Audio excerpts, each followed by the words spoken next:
get up, get up, get up.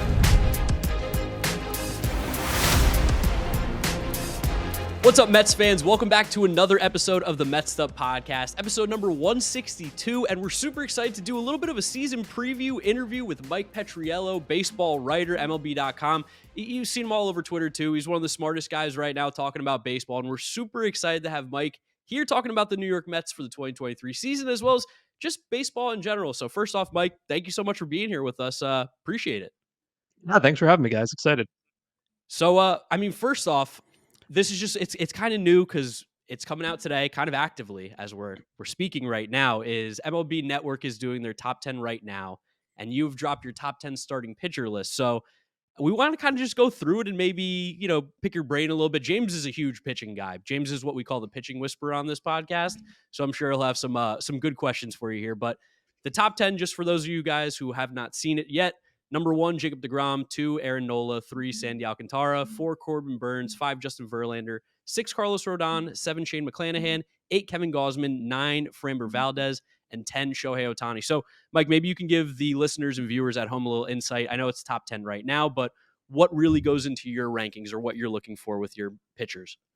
Yeah, I've been doing this for 10 years now, I think. And this is always the most difficult one because some other positions, it's like, oh, yeah, top 7. And then I guess I'll fill out the bottom 3. And this one, it's like, there's so many good starting pitchers. I think I had 31 guys on my initial list that I had to cut down. Like, I think the way to explain how deep this position is let me give you like a top 10 of guys who did not make my top 10. All right. Dylan Cease, Max Yeah. Scherzer, Max Fried, Spencer Strider, Shane Bieber, Garrett Cole, Alec Manoah, Luis Castillo, Logan Webb. It's like there's and like, oh, what about Julio Urias? What about 10 other guys? It's obscene how difficult it is to try to put a starting pitcher list together and stop at 10. Funnily, like as these rankings were coming out today, I just kind of tried to ride the wave a little bit and just posted my own, just, try and farm some engagement, talk to the people a little bit. And I always had immense respect for Garrett Cole, just from the consistency year over year, pitching in Yankee Stadium, the American League East schedule he has to play against every year. He's someone you did not have in your top 10. Can you explain why? Just because then would have had to bump somebody else. Honestly, like Garrett Cole's very good. So, he was certainly one of the guys I considered. And, at this point you gotta try hard to find reasons not to include some of these guys. Like Spencer Strider, for example. What's the only reason not to include him? Well, there's not a full season track record, right? For Cole, it was the last couple of years, really, the home runs have been up. And, again, it's like nitpicking. Like Garrett Cole's Yeah. amazing. He threw 200 innings last year. Like I'm not complaining about Garrett Cole, but to get on the top 10, it's like you have to be the best of the best. And now it's like, I don't know, 3 or 4 years in a row, I think, where the long ball's been a bit of a problem.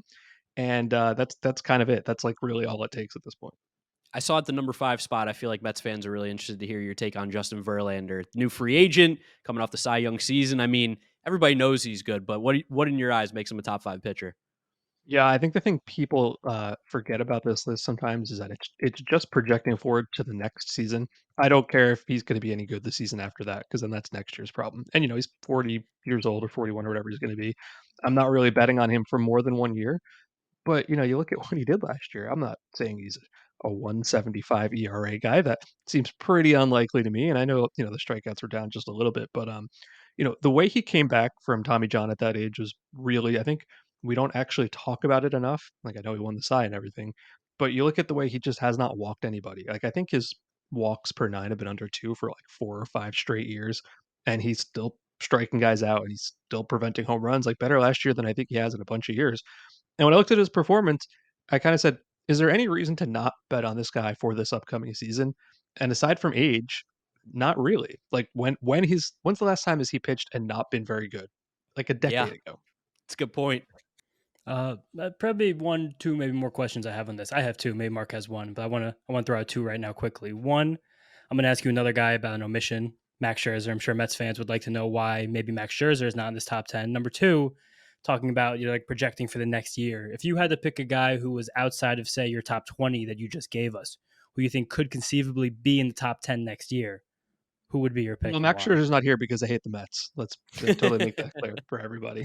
No, I mean, I know he's younger than Verlander is, but over the last couple of years, it just there always seems to be some kind of ache or pain, like nothing major, but just these little things that pop up. And we threw like 140 innings or so last year, and then the year before, with the Dodgers especially, he had the thing in the playoffs, and I have no reason to think he won't be very good, obviously, because he's insanely good. But he is someone, I wasn't going to put both of those older Mets pitchers on the top 10.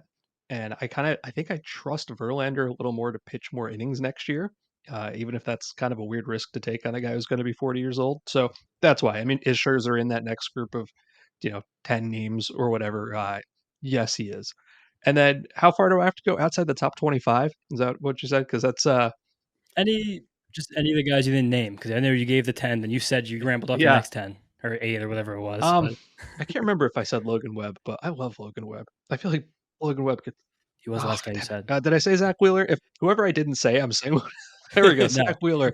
Zach Wheeler is a guy I wish I had.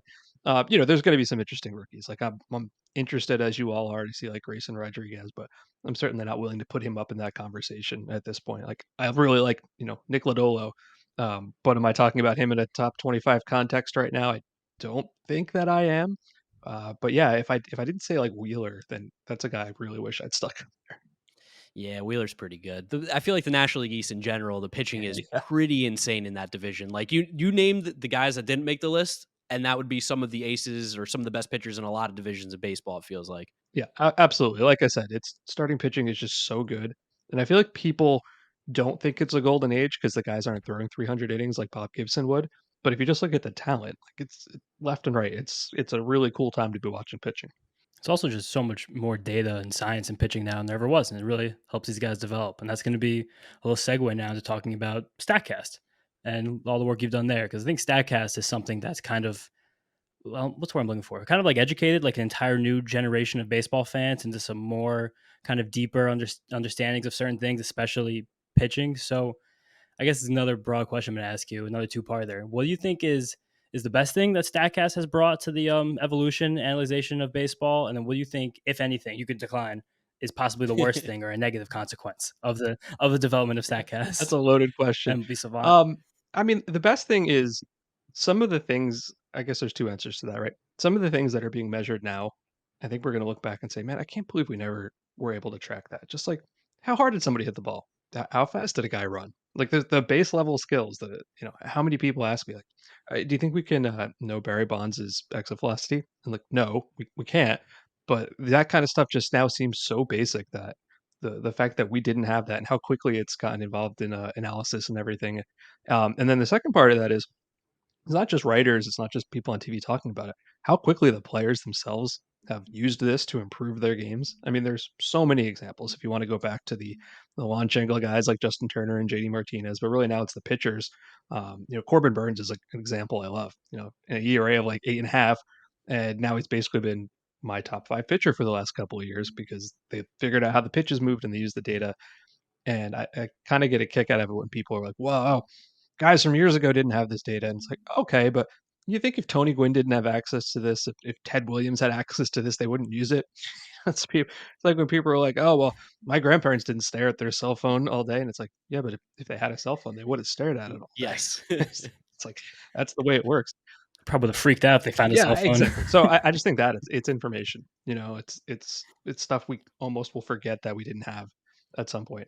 What's the negative aspect of it? I mean, I think sometimes it can be used too often in places that don't necessarily call for it. Like if a guy hits just like a monstrous home run, I do want to know how hard it's hit. Do I care that much if he, bloops a single and it's 72 miles an hour of exit velocity?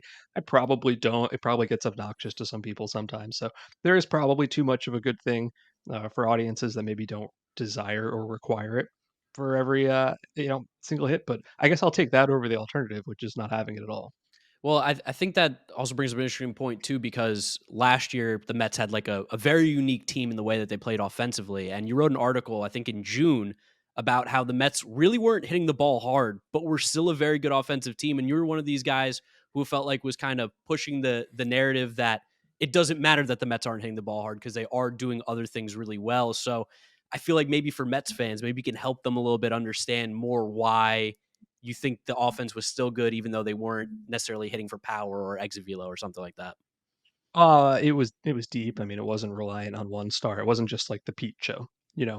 Obviously Jeff McNeil had a great year, and Nimmo and Canna and Marte and all these guys had a great year. I do think it's possible to.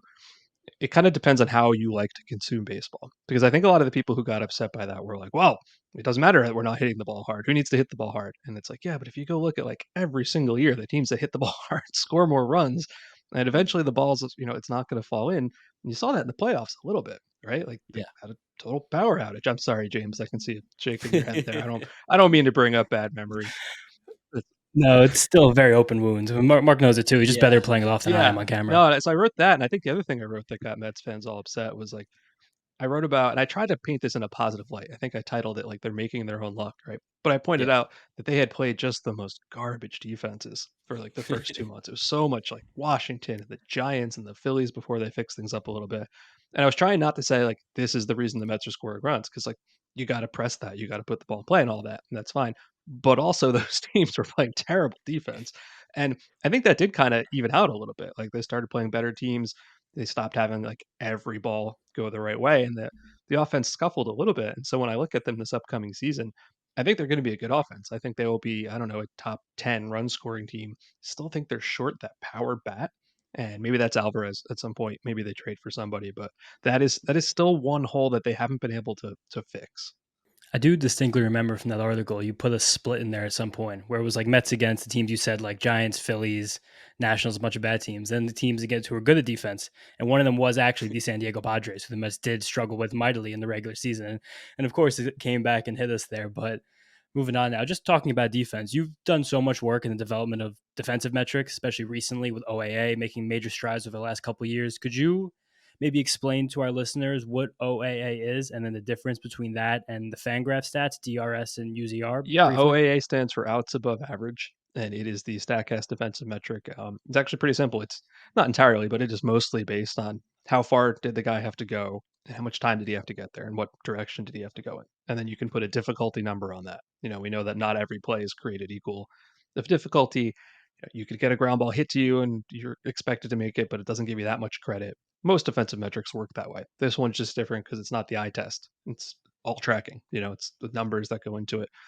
Compared to the other ones, UZR I haven't looked at in years because they don't know how to handle the shift. So I was actually kind of wondering, like, that's a dead metric. Will it be a zombie metric this upcoming year when there's not the shift anymore? I don't actually know what's going to Interesting. happen there, but I also don't think that that's being uh, actively developed anymore because the proprietor sort of fell off the face of the earth for a lot of reasons. DRS is a one from Sports Info Solutions where it's like similar properties, except they kind of combine StatCast data and the eye test. I think they've got like human trackers. I really like that they're there because they provide us like a really good test, like a smell test. If I see a guy where it's like, man, I kind of thought he'd rate better than that. Why does OAA really dislike him? And then sometimes I'll go check DRS and it's like, oh, they think he's not that good this year either. Okay, gives me a little bit of confidence that we're catching on to something here. And it's really just we all know that errors are sort of meaningless. My favorite stat right now, I think, is that Nicholas Castellanos hasn't been charged with an error in like a year and a half because you can't get an error if you can't get to the ball. I know he played well in the postseason and all, but so that's what it is. It's not errors. It's not about hits and errors. It's about was the play made and how difficult was that play to make. And looking at the Mets, I feel like defensively the Mets are one of the stronger teams, especially now with, I mean, they implemented the shift a lot last year, but with Lindor and you have McNeil, Guillorme, you have a lot of, I mean, Nimmo in center field, Marte, you have a lot of really good defensive pieces. What kind of value do you think having a good defensive team, especially now with the shift being gone, is going to have an impact in the upcoming season? It's going to be really interesting to watch. Like I'm more excited for the season than I think I've been for any season in a long time between the pitch timer and the positioning ban and all the other stuff. Um, I think a really interesting place in the division to look to find that is going to be with the Marlins because they have Ooh. really downgraded their defense. Like I do not like a middle infield of Luis Ariz and Joey Wendell. And while I do think Jazz Chisholm could probably play center, it's his first time out there. Like there's going to be some growing pains. I think that's really going to hurt that team's pitching staff, and they don't really have the offensive, balance to get past that. As for the Mets, I think it's pretty clear that it's helped. Lindor, if he's not the best defensive shortstop, he's up there in my opinion. Like I do think it's overrated sometimes to say, oh well, we built strength up the middle, But if you look at the Mets, like who is a weakness on defense? Like Alonso's not great. He's adequate at first base. Catcher was a little bit of an issue last year sometimes with McCann, but Nito was pretty good. And I just like that there's really no glaring issues here. There's no one who can't get to the ball. Like you saw that with the Phillies, you saw that with the Nationals, especially at shortstop. It's really hard to overcome that kind of stuff. And I know the Phillies had a great run, but kind of after they fixed some of the holes in their defense. So Yeah. it always matters. And I think it might matter a little more this year. You mentioned Brandon Nimmo before, and he's a player who's made incredible defensive strides over the last couple of years. A huge reason he got such a big payday this offseason. Can you at all speak to the improvements he's made, especially in terms of OAA, where he's gone from a player who was like below average to, I believe last year around 90th percentile? I think it's two things. I mean, he plays deeper, which is one thing. I mean, he's not gaming the metric necessarily, but he's making the conscious choice to trade singles for extra base hits, which for 50 years that's not what players would do. And I think now people are like, look, I let the single fall in. I don't care. I'm not going to get doubles and triples over my head. I also think he was just healthy last year. He's not always been healthy in the past, and a pretty good way to get to balls is to be healthy and have a great season. That's what he did. I don't think he's a Gold Glover. I don't look at him like he's Kiermaier or Buxton or anything. But when he signed the contract, I said to myself, how long can he play center? It's not going to be the whole contract. Is it the next 3 or 4 years? Would I feel comfortable with him there? And then he goes to left field or DH or whatever? Yeah, I think so. And that's pretty good for that kind of contract. So with Statcast and all these new statistics and everything, like I feel like the hot buzzwords right now are exit velo, launch angle, OAA. What's maybe like the under the radar stat that people aren't talking about enough that you think actually does have a lot of weight? That's a really good question. At the it was like the very end of the regular season last year, so I'm not sure people even noticed it. We put out all the position player throwing arm leaderboards, which I think was pretty cool. And Yeah. it was like 3 days before the playoffs started, so great I love timing on that. our part there. Like I don't know if that carries any predictive value or in projections or anything like that, but that's another one of those things where it's just measuring what you see. It's not a complicated model. It's not expected anything. It just I want to know who throws the ball the hardest, and I think the names at the top and the bottom of the list they pass the smell test, right? Because you have like Acuna at the top and a whole bunch of first basemen at the bottom, so that one's cool. We have hopefully before the regular season a couple of cool catching metrics that we're working on that I think people will like. I think for baseball history, everybody's known you steal bases off the pitcher and not the catcher, but catchers have always been judged on caught stealing percentage, which is kind of garbage. So we're working on that to take into account the speed of the runner, or what kind of lead the pitcher let him get, how fast he was to the plate, and apply that to the catcher. So I think that's going to be pretty cool. I'm excited about that one. We talked about the pitch clock for a little bit before when we were talking about the shift, but just to scale back to that, what do you think effects the new pitch clock's going to have on It's the be game? great. I don't have you guys. James, you live in Brooklyn. Did you go to any Cyclones games last summer? We went to a few 2 years ago, and Mark and I last year also went to the fall league, and that was the first time Okay. we saw the pitch It was clock in amazing. action.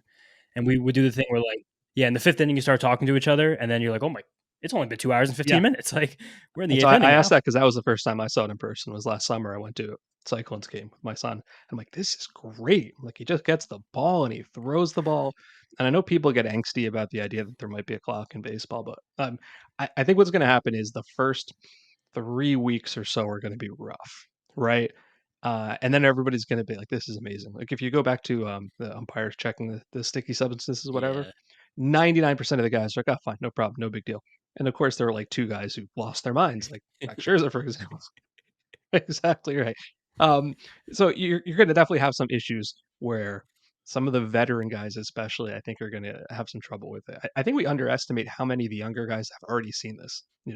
I was listening to Chris Bassett was on the radio yesterday, and he's an older guy, right? He's like, "Yeah, I played in the Arizona Fall League. Like, I've done this before." Hmm. So some of like the older guys, like the Kershaws, the Wainwrights, or whatever. Maybe Kenley Jansen's going to be a great example because he's so Yeah. slow. Those guys are going to be affected. And I'm pretty interested to see what happens to the hitters. Like, we only talk about this from the point of view of the pitchers. Mark Canha takes forever at the plate, just like a year between pitches. Now he's going to be hustled into the box. What does that do to his approach? What is it going to do to the fielders? Like, I never really thought about this till the other day. The positioning ban also prevents guys from moving all around the field, but like you don't have time to do it anymore. Like would you have Yeah. time to send Manny Machado out to right field 220 feet away? Maybe you wouldn't. So it's kind of all like got to work together. I'm really fascinated to see this. Yeah, we talked to Scherzer during the season and asked him about the pitch clock. And one of the things that he said, which you just brought up, was how, one, he's like, I'm going to weaponize it against the hitters because they're used to having all their time. I'm going to make them get ready. And like, you don't have a lot of time to think about what's going to be coming next, which I, I mean, like, we love baseball for what it was. And obviously, like, people get scared whenever change comes in. But personally, these changes feel like they're going to be great for baseball. Shift is maybe a little more up in the air, but the pitch clock, like when we saw in the fall league, like you said, James, the way that the game moves is so enjoyable. It really makes, like, I don't want baseball to be over quicker, but it really does make the game feel like it's fast paced. Yeah, it's not less baseball. It's just more baseball and less time. There's less Yes. not baseball happening. Higher baseball density. I also remember there was a series where the Mets played the Cardinals in 2021, and Terry Collins was actually doing the games with Howie Rose on the radio. And he's a baseball guy. He would get down the field and talk to the players. And he said he had a conversation with, I believe it was Paul DeYoung pregame in a game where Adam Wainwright was pitching. And DeYoung said he likes playing defense so much for Wainwright because of that rhythm he gets in, because of the speed which he works. It allows the defender to be on their toes a little bit more, stop sitting back on their heels, and that makes them play better defense. And if you look back years of this wonderful Statcast data that we have, Adam Wainwright routinely has some of the best OAA behind him in the entire league, even like Spade's better than the Cardinals' other pitchers, which is it's funny to hear. And I'm sure this must be one of the most incredible things for you to ever hear when like something that a player says actually bears itself out in the data, like for us to see in Yeah, the no, total. it's cool. You can tell they're paying attention. They're obviously using it. They know about it. And I think what teams have gotten better at is communicating it to them. Like it's cool to see some of the ex players, like Dan Herron's a great example. Guys like that who lived the life on the field. Brian Bannister is a good one, but can also communicate it to the players in a way that helps them get better. So it's like, is it nerd stuff? Yeah, but is it improving the quality of play on the field? Also, yeah. And I think that's a pretty cool thing. So, Jeremy yeah, Hefner Jeremy too. Hefner too. I mean, like, the new wave of statistics and analytics coming into baseball is something that I think scares a lot of fans. Like me and James talk about it a lot. We're a younger generation of baseball fans. We've been taking in this information a lot from guys like you and other people in the baseball world. What would you say is maybe like the easiest way for someone to ease into learning these statistics so that they can understand the game a little deeper? Well, follow me on Twitter. I think that would definitely be a good start. Plug it. Go ahead. No, um, I think I think pretty much every broadcast is integrating this stuff in some way. And now that it's 15 years into pitch tracking, right? 7 or 8 years in the Statcast. And I think it's gone at different speeds, and it's taken some of them a little longer to get there. But a lot of this just goes into cool visuals. Like you don't have to make everything a physics class. One of the things I like, and it's just like the simplest thing to understand is they'll do like the high home shot where you can see the infield and they'll just show the hitter's spray chart like in the 5 pie slices on the field and like they'll color code it. And it's like you don't need to understand anything about what went into that. It's like, oh, this guy usually hits the ball over there. And before this year, at least, I think it helped you understand why there might be 4 guys standing on the right side of second base. Because like if you didn't know that was going to happen, if you don't know who Joey Gallo is, you'd be like, what the hell is this? But when you see that and it's like, oh, he only hits the ball to that side like 4% of the time. Why would you bother wasting a fielder there? I think that's the kind of stuff that can really like help you get into the advanced analytics of the game and mostly understand what teams are trying to do without even realize that you're learning something. Like, yeah, you can go deep into spin axis and seam shifted wake and all that kind of stuff if you want to, but anything that can really just be passed along in a leaderboard, in a visual, I think that's what makes a big impact. You mentioned the incorporation of these kind of advanced stats and broadcast. You yourself have been central to that with the Statcast broadcast and ESPN. How have you liked that? Has that been fun? And what are the plans for the Statcast broadcast in the It's future? mostly dead. I think, yes, it was super fun, like an What? unbelievable thing. Well, No, come on. It was awesome. we didn't do it last year. We just did the home run derby, all right? So, I guess, yeah. Yeah. victim of our own success in some sense because it was a second screen, and once the main show kind of starts taking all the cool stuff, including our producer Andy Jacobson and Eduardo Perez, and hiring David Cohn, who talks about this stuff better than I do, and oh yeah, is a borderline Hall of Fame caliber pitcher. How do you second screen against that? That's where it gets a little tough, and that's a good thing, right? Like we're almost a testing ground for a lot of this stuff, where it's like, hey, can you even put this garbage on TV, and will it be interesting and entertaining? And I like to think that most of it was, and now that it's on like main shows, so for me to say, well, we're going to come up with something that's like way beyond that, then you start getting into the territory of, oh wait, is this still entertaining TV, or am I just like putting spreadsheets on the air now? You know what I mean? So I've Yeah. been helping with the main show, like behind the scenes, giving them storylines and stats and stuff like that. But I'm happy that in our brief time on the air, we were able to make a difference. And I can always say I got to call a playoff game at Wrigley Field. Like that's cool That's as hell. sick. I'm never gonna forget. No, Yeah. that's awesome. I mean, we loved it obviously as like big stat nerds and baseball guys. So I mean, it stinks that it's not going to be exist, but like you said, it is good that it's now getting more incorporated into just the main broadcast, which is always good. Yeah, no, I mean that's They let Payne and Eli do the Oh, second broadcast against well, Joe Buck. Like this seems like I have a brother. I could he's not a huge baseball fan. He mostly likes soccer, but I could get him on there and we could talk about baseball and see how that goes. it's perfect. All right, so I'll pitch it with you, ESPN. I feel like we should probably move into the Mets now a little bit more, just because there feels like there's a lot of storylines and conversation with this team. Obviously, won 101 games last year. A little bit disappointing finish and a crazy offseason of, could haves, should haves, maybe all this stuff all over the place. So Mets really did bring in a lot of new guys. And I think one of the most interesting guys is Kodai Senga. So as a guy who does a lot of projecting and has, all this data, what do you think about a guy like Kodai Senga coming from Japan? I'm gonna take the cop out answer and say I don't know. I don't have we don't have Japanese data, right? So I Okay. can't tell you that much about how his pitches move. Like I can read the scouting reports the same as everybody else. We can say, oh, the way his pitches move probably remind you of this guy or that guy, but until we see him, we're just not going to know. All the scouting reports seem good, but I'd be lying if I said I had like a great projection on him or a great insight to his pitch data because until he gets in front of the cameras, we're just not going to have much. That's fair. Without being able to project Kodai Senga, who's I think probably the biggest question mark on this Mets team, is there any player you're looking at as someone who's underrated, someone who might be able to break out, someone who Mets fans might not be super aware of right now, but should be excited about? Well, I mean, I'm interested to see if Tommy Pham can bounce back. I thought that was a pretty fun signing. I think it's a good fit for him. I would not really want him as my 600 plate appearance everyday outfielder guy. Like I don't think that's necessarily where he is anymore. But as the backup who takes some plate appearances when necessary, maybe DHs a little bit.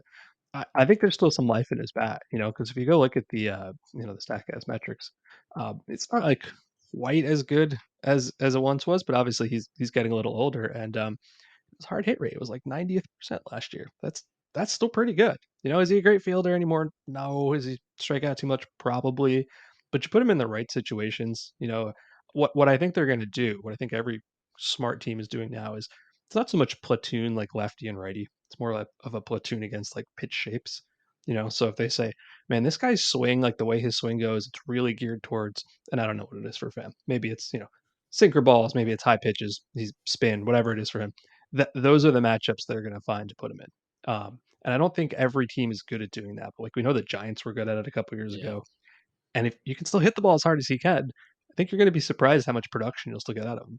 That's good because I feel like for me, I like wasn't quite sure of the fit for Tommy Pham necessarily, and I feel like a lot of Met fans too. They see Tommy Pham as a guy who was an all-star and now is going to be coming into a backup role after maybe a couple down years. So being able to explain like, no, this is actually the perfect role for him, probably helping out some of our Mets fans here. So we appreciate that you're keeping them a little calm with that.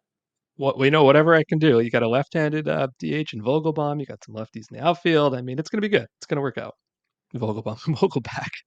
It's funny when you say that too about pitch shapes. 'Cause I remember a few years ago, I actually think I sent Mark an article from Baseball Prospectus by Yeah, Robert it was great. Orr, Yeah. who was one of their newer age, younger writers. Yeah, and he wrote about how the Giants were a team that did that the first time, and then I would just scroll around Savant, Statcast, just hanging out sometimes. You always notice, like when you scroll past the guys' run values, hitters, it's so rare to find ones who are both exceptional against both fastballs and sinkers, as in just two pitches that someone will see quite often that have slightly different shapes. And then again, this kind of like comment I made like 10 minutes ago. It's so cool when like you see someone say something and then you can like put it to like other data that's really easy to digest. It's fun. It's truthfully fun to like see these baseball things and realize them. Yeah, no, it's cool. I mean, it makes you feel like you understand the game more. And it's wild to think after all this time, and especially now that like I work in baseball full time, that you can still learn more about this game that you've been watching for decades and decades, but there's always something new.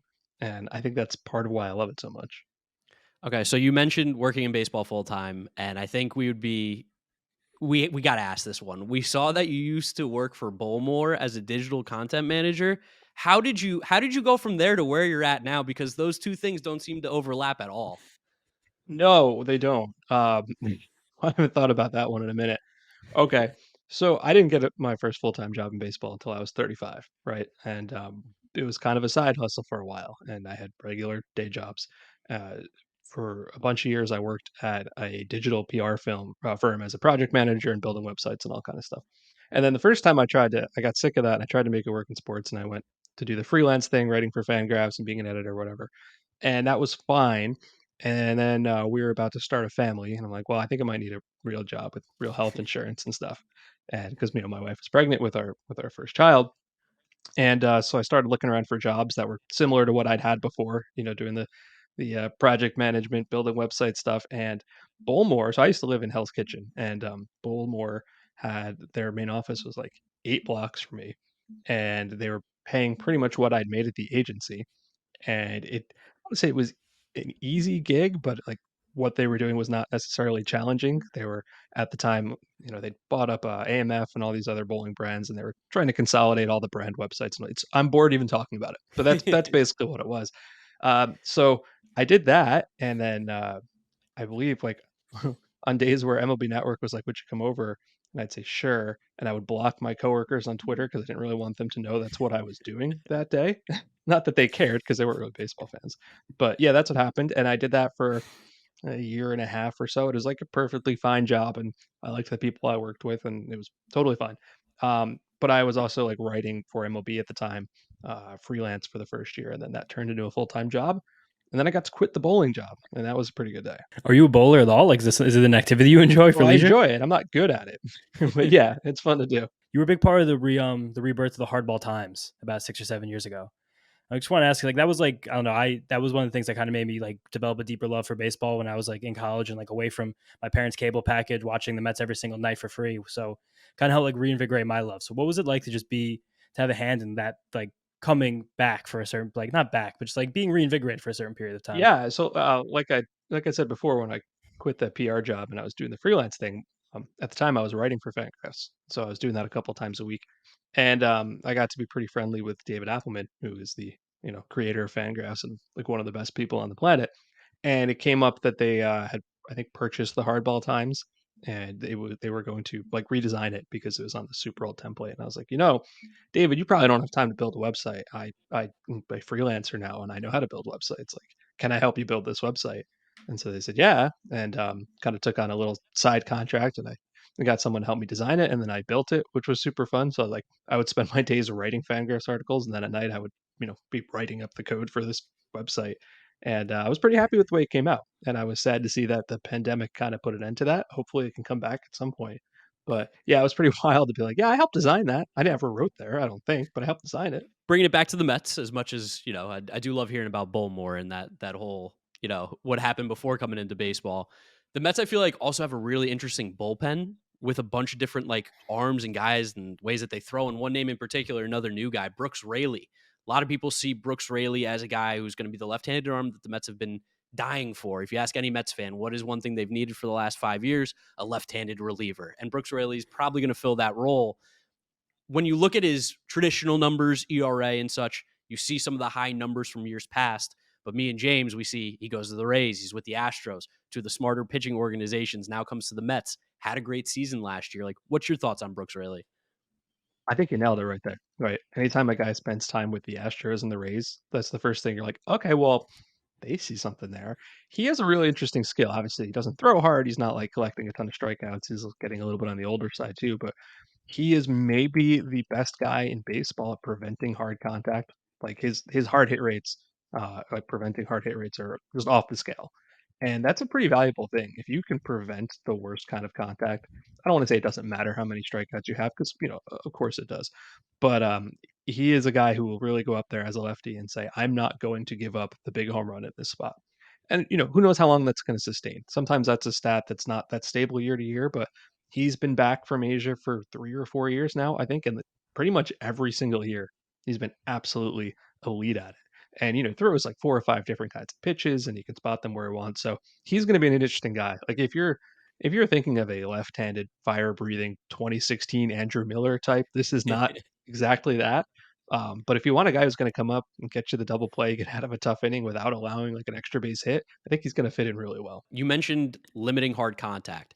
Do you think that like soft contact and being able, or is going to be even less effective now with the shift being banned because you can't kind of like sneak one through maybe aside, or do you think it's not really going to be that much of a difference?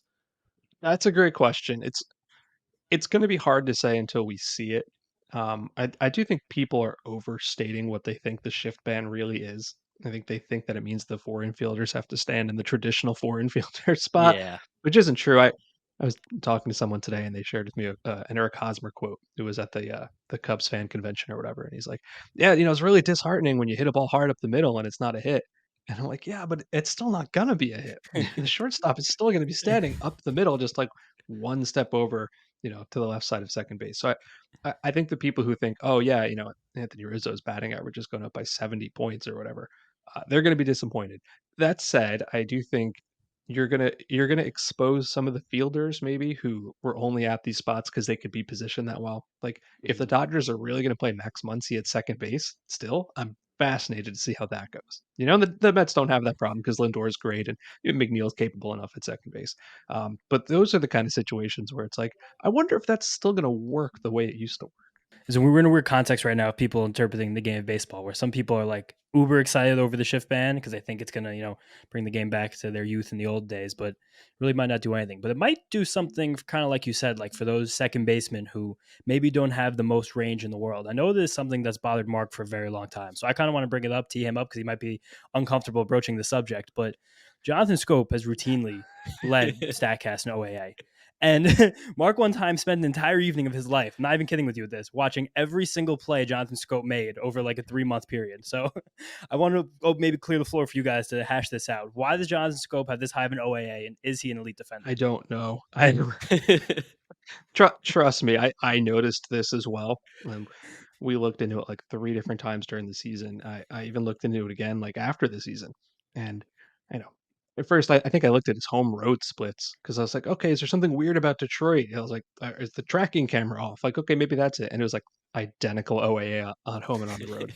That I guess that's actually the second thing I did. The first thing is I looked at all the previous years, the OAA and DRS, and they both had him as very good. Not as insanely good as he was in 22, but we're not talking about, I don't know, Kyle Schwarber all of a sudden like popping as like Yeah. the best defender. You know, do I actually think Jonathan Scope is the best infield defender in baseball? I do not. But that's what the numbers said. And no matter how many times I looked at it, I could not come up with a good reason. It's like, is it lefties and righties? No. Is it he's not positioned interestingly compared to everybody else? The Tigers don't have like a wild shift or shift aversion. Is it something in the way he plays? Like, I don't know. Does he make every opportunity harder because he takes a step back when he catches? Like, we tried all of it. And I could not come up with a reason to invalidate it. So even though I'm with you, I don't totally buy it. I couldn't give you a good reason why it's not true, is the way to say it. And Yeah. regardless, I still think he's very good. Like, I don't think it's like, oh, this is absurd that he's rating super well. I just don't think he'd be that well. Yeah, when I spent that evening, as James said, watching Jonathan Scope ground balls because that's had nothing better to do. I was like, the thing that I learned, I was like, he does make like a lot of plays. That's what it really seems like. Is that if a ball's hit towards him, he pretty much does make the play. So I was like, I guess that counts for something. It adds up. I don't have his stats in front of me, but I remember when I looked into it, I said something like, for what like very little value errors have, he had like 3 in like 1,100 innings or whatever. Yeah. So at the very least, he was not making these big mistakes that were going to kill him. He's not a high variance guy like Javi Baez is a good example, who make like the insane plays and then kind of boof an easy one. Scope was just no mistakes. It's like Swanson, Denzi Swanson a lot in that way last year. Another stat the Statcast rolled out to the end of the year last year: swing path and swing speed specifically. Is there been more development on that, and where do you think that metric is going, and what can it Yeah, tell us? it was a pilot program last year just in Houston and Dodger Stadium. So extra cameras, very, very high frame rate cameras. And it was mostly just to kind of see, like this has been studied in labs and hitting gyms and whatever forever, but it was kind of a test to see, does this work in a game environment? Like, will it actually tell you anything?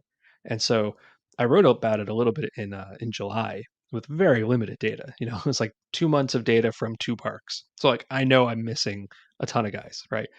But even in that time, with a minimum of like 4 swings or whatever I said, it was like, okay, well, Julio Rodriguez is number one and Patrick Mazeika is all the way at the bottom. I think maybe we have something here, like that tracks. And I think I tweeted that, and Patrick Mazeika, to his immense credit, liked it, which I appreciated because seems like a guy who's like totally aware of the kind of player he is. Like Oh, for Stephen Kwan sure. was at the bottom, and like that's fine. Anyway, that as a proof of concept, it worked, right? Like you could tell how fast the guys were swinging, and what's going to happen, I believe, is this upcoming season it should be in all 30 stadiums, which is great. So we'll start getting data from everywhere. Nice. I expect that at some point we'll have a whole bunch of information about it available on Baseball Savant. I would caution that will not be day one, because we need the data to come in. We need to make sure it works. We need to see what metrics we might have, but it opens the door to like all sorts of things we might envision that it might not happen this year. It might take 2 years, 3 years, whatever. But wouldn't it be cool to know, let's say, what pitcher misses the most bats above the bat, right? Yeah. Or like, well, my slider misses the bat by 8 inches. So your slider only misses the bat by 1 inch. So you've got like no margin of error, right? Or swing speed's great, obviously, but who squares up the ball the most, or who gets the most hits off the very end of the bat, or who has the most uppercut swing or swings down, or, a million other things. It really opens up a lot of doors because the bat had never really been tracked before. So technology works, which is great. It's going to be in every park, which is great. And really, all that's left after that is collection, analysis, all the usual. That sounds sick. Yeah, I mean, more data is always good. I'll never Really cool. complain with getting more insight. And like, I don't know, from baseball, it sounds weird because it was never considered to be like a very like you said. There's hitting labs. They're doing scientific experiments on what's going on in baseball, which scares people. But I don't know. To me, it makes me like super excited to think about that. We're still like almost optimizing how the game's still being played, and it's still at an incredibly high level right now without optimization, let's say. Yeah, I mean, I think the hitters need a weapon. Like pretty much everything's been for the pitchers, Yeah, and I think you've seen what's happened over the last 20 years. Give the hitters a chance now. definitely. So I feel like a good way to wrap up, this episode of the podcast would be maybe just give. I don't want to say give a prediction because that's being put on the spot quite a bit there, but maybe just an outlook of what you think the Mets could look like in the 2023 season. What Mets fans can expect. Well, I mean, I think they could look like a World Series champion. I don't, Love but that. but at the same time, I think they're in a three-way tie at the top of their own division because the Braves are really good, and I think the Phillies are improved, even though obviously losing Harper for a couple months is not going to help. So, I guess I would say I'm not sure that I'm going to pick them to win the division, but I still might pick them to win the World Series, even though that kind of sounds like it doesn't make sense. But that's sort of where I'm leaning, because if they get to the playoffs, which with three wild cards and very weak NL Central, I assume they'll get to the playoffs. I think we saw last year, literally anything can happen. And I know this is just like the world's biggest if you get to the playoffs and if you have Verlander and Scherzer healthy, that's pretty good. I will take those guys, So it's going to be a good season. It's going to be a fun season. The one like undercurrent I've seen that I would disagree with, and you guys follow Mets Twitter more than I do, so please tell me if I'm wrong. But people seem to think that the team spent all this money to essentially retain guys or replace guys, like swap out DeGrom for Verlander, and that means they didn't get better. I sort of reject that because on one hand, they won 101 games. How much better are they really going to get? And on the other hand, yeah, like you spent a lot of money and you're retaining the same center fielder, but if you don't have that center fielder, and now your center fielder is, I don't know, Cody Bellinger or whomever. So it's like you need those guys are free agents. It just so happens like that half the pitching staff hit free agency last year. You got to fix that somehow. It's not better if it's different. You got to bring back the guys who are already good. So I reject that a little bit. Like I think it was a great team last year. I think it's gonna be a great team again this year, and it's gonna be a fun season to watch. I think I can speak for James here in saying we both agree with that. We're very much on the realistic, optimistic. We know what's going on with the Mets and how good they can be and should be. So the idea of them not getting better makes them worse. It's like, yeah, like you said, they won 101 games. How many games can they actually physically win? Like baseball's really hard. The best teams in baseball lose 60 games a year. Like it's not an easy sport. It's also funny just hearing the perspective from the outside of Mets Twitter, because it is a bit of a battleground out there. It's a war zone. Sometimes people do get trapped in that echo chamber, and it can be dangerous. But that's why we have this show and we have these podcasts. Have great smart people like you on, Mike, who can help drag people out of it a little bit and get people excited about what should be a good season. It's okay to get a little bit angry. I mean, that's what being a fan is about, right? Like, what's the fun if you can't yell at the umpire or something? Oh, of course, no, without a doubt. But yeah, maybe in a few years that won't be happening. But Mike, thank you so much for coming on the podcast. We've been wanting you on since day one. We're huge fans of yours, so it's really awesome to finally get a chance to speak with you and talk about, stats, analytics, the Mets, anything baseball. Conversation with you is awesome. Please tell everyone at home where they can find you, what you're up to, and give yourself a little plug here. All right. You can find me on Twitter, Mike_Petriello. We're finishing up the MLB Network top 10s this week, and at MLB.com and BaseballSavant.com, we are always rolling out new tools and a couple more upcoming the next couple weeks. Awesome. Mike. Amazing. Thank you so much, Mike. Glad to have you. Thank you, man. Thanks, guys. Appreciate it. Get up, get up, get up.